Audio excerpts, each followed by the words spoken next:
Good morning dear students. BA first year वालों की practical की आज यह पहली क्लास है। जो आपको फाइल का कहा गया था कि फाइल आप ले आना, लाइनदार शीटों के बंडल ले आना और वाइट शीटों के बंडल ले आना। तो आज जो आपको काम करवाया जाएगा वो वही उसी पे ही नोट किया जाएगा। तो आज जो आपकी फाइल का फर्स्ट टॉपिक है वह है मापनी अथवा स्केल। यह जो मापनी है अथवा स्केल है, आज इसके बारे में मैं आपको थोड़ा सा बताऊंगी। इसका सामान्य परिचय बताएंगे और आपको वह जो काम है उसके लिए अलग से नोट्स भी आपको अवेलेबल करवाए जाएंगे आपके व्हाट्सएप ग्रुप पे। तो आप उन नोट्स जो आपको मैंने समझाया है उन नोट्स को बाद में पढ़ के उस फाइल पे नोट कर लेना। तो कुछ इस प्रकार से आपको वापस से दिखा देते हैं कि यह जो टॉपिक है स्केल का है। तो यह स्केल की एक सैंपल के रूप में फाइल दिखाई जा रही है आपको कि पहले हेडिंग लिखनी है। यहाँ पर हेडिंग लिख करके उसका जो सामान्य परिचय है वो लिखेंगे। उसके बाद जो भी हेडिंग है यह है मापनी व्यक्त करने की विधियाँ। तो मापनी व्यक्त करने की विधियों को हेडिंग में बना करके उसके नीचे लिखते जाएंगे। अपना काम कंटिन्यू रखना है, फिर नेक्स्ट पेज पे जहाँ से शुरू हो जाए वैसे लिखते जाना है। तो इस प्रकार से यह जो आपकी है फर्स्ट शीट जो है वह तैयार होगी। तो बात करते हैं मापनी कहते किसे हैं, मापनी अथवा स्केल की। तो जैसे कि हम देखते हैं कि बहुत बड़ी जैसे कि हमारी खुद की ही कोई फ़ोटो ले रहा है, फ़ोन से फ़ोटो ले रहा है। हम काफ़ी बड़े हैं लेकिन जैसे ही वो फ़ोन से फ़ोटो लेंगे तो वो क्या हो जाएगी, फ़ोटो बहुत छोटी होती है लेकिन उसके आकार में छोटा हो जाता है यह फ़ोटो का। परंतु हम देखते हैं कि जैसी आकृति हमने ली थी वैसी ही सेम आकृति उस फोटो में होती है, यानी कि आकृति में परिवर्तन नहीं होता, बस उसका आकार छोटा हो जाता है। तो यही जो आकार का छोटा होना या किसी छोटी आकृति छोटे आकार की चीज़ को बड़े आकार में परिवर्तित करना, यह किनके माध्यम से होता है, मापनी के माध्यम से होता है। यानी कि मापनी को परिवर्तित करके बिना आकृति में परिवर्तन किए हुए उसी चीज़ को बड़ा अथवा छोटा कर सकते हैं। तो मापनी कहते किसको हैं, वास्तव में जो मापनी होती है यह धरातल पर किन्हीं दो बिंदु, यह मान लो धरातल है, धरातल पर ये एक पार्क बनी हुई है।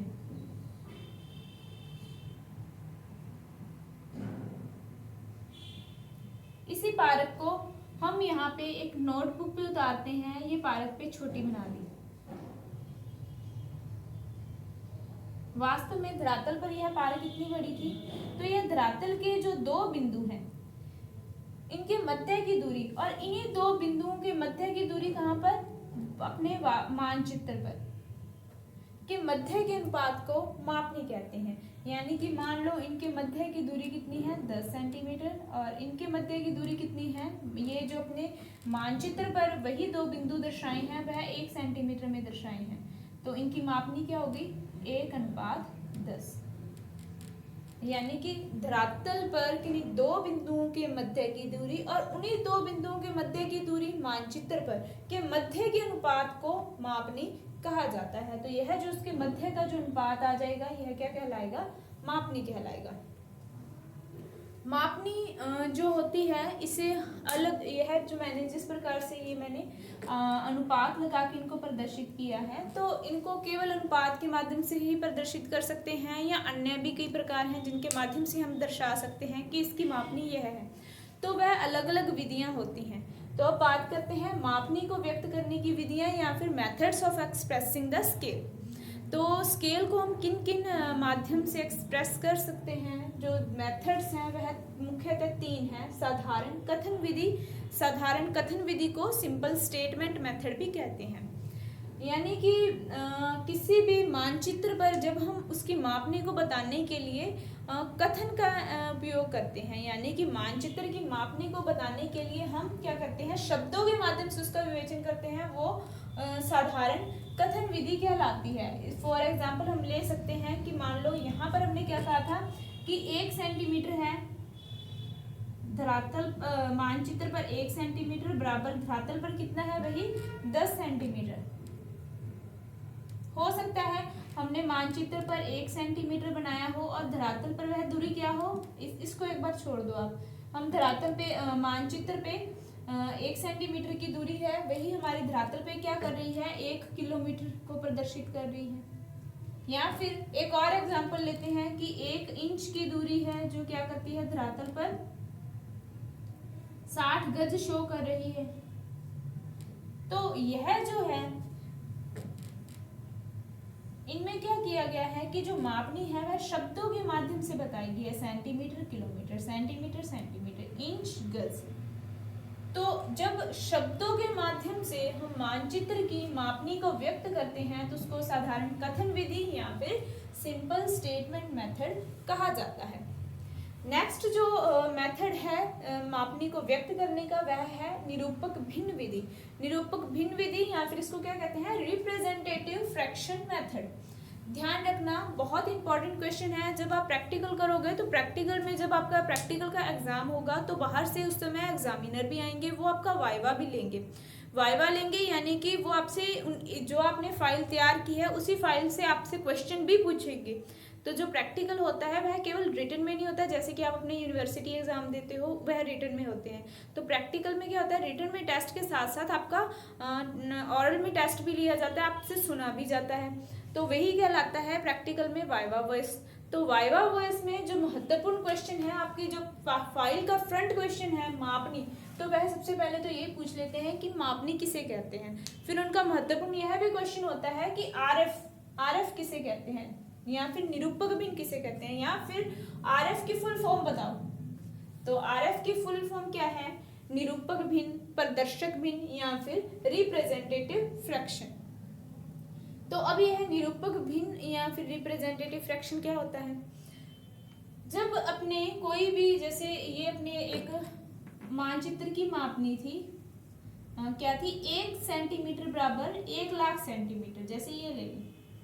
लेकिन जब हम इसी मापनी को साधारण कथन विधि की बजाय हमने जब निरूपक भिन्न विधि में प्रदर्शित करना है, तो सबसे पहले इसका जो रैखिक माप प्रणाली है, इधर सेंटीमीटर है इधर किलोमीटर है, इनको बराबर करना पड़ेगा। जैसे कि जब हम इसी को ही 1 सेंटीमीटर बराबर 1 लाख सेंटीमीटर लिख दें, बात वही है। 1 सेंटीमीटर बराबर 1 किलोमीटर, या फिर इसको कह लो 1 सेंटीमीटर बराबर 1 लाख सेंटीमीटर, सेम है, क्योंकि 1 किलोमीटर में कितना होता है, 1 लाख सेंटीमीटर होते हैं। तो जब मापनी में दोनों जो होती हैं रैखिक माप की इकाई बराबर होती हैं, तो उसको अब हम यह इक्वल का निशान हटा करके, सेंटीमीटर को हटा करके हम सीधा ऐसे भी लिख सकते हैं, 1:1 लाख। तो इसका मतलब क्या हो गया, 1 सेंटीमीटर बराबर 1 लाख सेंटीमीटर। तो जब हम इसे अनुपात के माध्यम से प्रदर्शित करते हैं तो यह क्या कहलाती है, निरूपक भिन्न विधि। वापिस से बताते हैं, जैसे कि यहाँ पे लिखा हो 1:63,360, यानी कि 1 इंच बराबर 63,360 इंच, या फिर 1 सेंटीमीटर बराबर 1 लाख सेंटीमीटर। तो यहाँ पर यह लिखना जरूरी नहीं होता। अगर हमें पता है कि ये 1 सेंटीमीटर है तो यह भी 1 लाख सेंटीमीटर ही होगा। अगर यह 1 इंच है तो यह भी 63,360 इंच ही होगा। और इनको क्या है, हम अनुपात के माध्यम से प्रदर्शित करते हैं, यह क्या कहलाता है, निरूपक भिन्न विधि। तो अब यह भी आपको ध्यान में रखना है कि जो निरूपक भिन्न विधि होती है, इसमें जो अंश का मान होता है वह सदैव 1 होता है, और जो हर का मान होता है इसके, यह जो हर है, जैसे 1/63,360 है ना, तो जो अंश का मान होता है वह क्या प्रदर्शित करता है, मानचित्र पर किन्हीं 2 बिंदुओं के मध्य की दूरी, इसका मान सदैव 1 होगा। और यह क्या प्रदर्शित करता है, मानचित्र पर किन्हीं 2 बिंदुओं के मध्य की दूरी। जबकि जो हर होता है, हर क्या प्रदर्शित करता है, वही 2 बिंदुओं की धरातल पर दूरी। तो यह बातें हैं जो निरूपक भिन्न विधि में ध्यान में रखी जाती हैं। उसके बाद जो नेक्स्ट विधि है वह है आलेखी विधि। आलेखी विधि या फिर इसको क्या कहते हैं, ग्राफिकल स्केल। आलेखी विधि या फिर ग्राफिकल स्केल बनाने के लिए क्या होता है कि सबसे पहले हमें निरूपक भिन्न विधि के द्वारा रेखा की लंबाई ज्ञात करनी पड़ती है। जब हम निरूपक भिन्न विधि के द्वारा रेखा की लंबाई ज्ञात कर लेते हैं तो उसके बाद क्या होता है, उसी रेखा को, जैसे कि हमने निरूपक भिन्न विधि द्वारा, ये जो निरूपक भिन्न है हमारी 1:63,360, इसे हमने लंबाई ज्ञात कर ली 5 इंच की,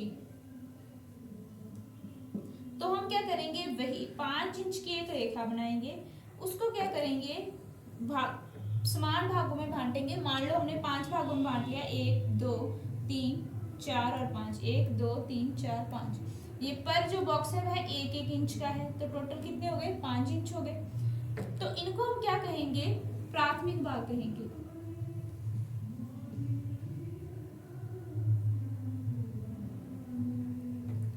सॉरी, जब हम निरूपक भिन्न विधि द्वारा रेखा की लंबाई ज्ञात कर लेते हैं, तो जो समान बॉक्स में बांटते हैं, तो यह क्या होते हैं, मुख्य भाग होते हैं। मुख्य भागों में से जो पहला बॉक्स होता है, इसको क्या कहते हैं, प्राथमिक भाग।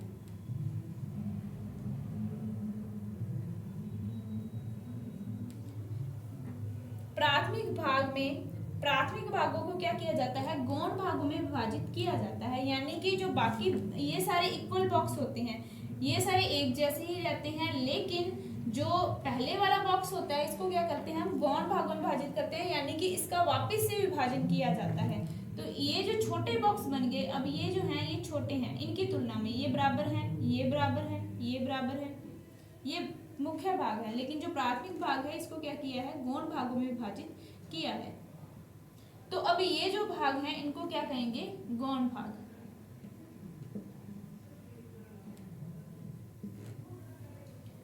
हालांकि अब आप ये सोच रहे होंगे कि ये 5 इंच कहाँ से लेकर आए मैम, और मुख्य भाग गौण भाग क्या है, ये नहीं समझ में आ रहा।